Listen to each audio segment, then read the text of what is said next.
على خاتم الأنبياء والمرسلين نبينا محمد وعلى آله وصحبه أجمعين.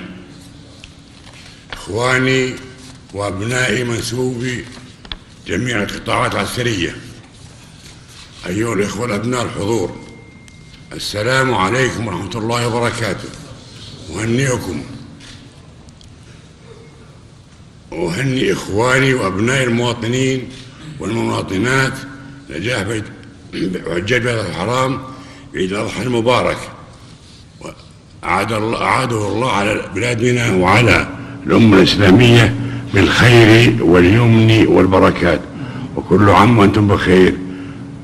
إخواني وأبنائي العسكريين، أشكركم جميعا نظير ما تقومون به من جهود عظيمة في خدمة حجاج بلاد الحرام، ونحن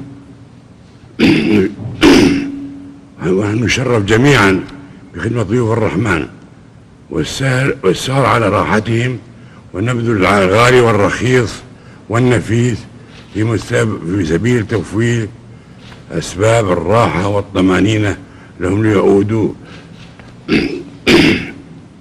ليؤدوا مناسكهم بكل يسر وسهولة وطمأنينة. أيها الأخوة، إن وطنكم يقدر ما تقومون به من أعمال جليلات وتضحيات كبيرة في سبيل الذود عنه وحماية ثغوره، وهي محل فخرنا واعتزازنا، ونسأل الله أن يمدكم بعونه ونصره ويبارك في جهودكم، ونحن ماضون بعون الله تعالى على ما صار عليه الآباء والأجداد دفاعا عن ديننا ووطننا ومقدراتنا.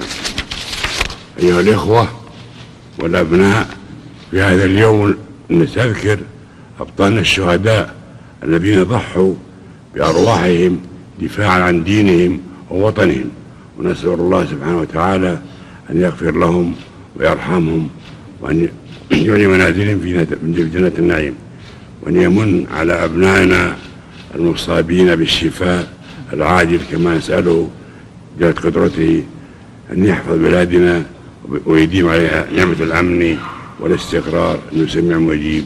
والسلام عليكم ورحمة الله وبركاته.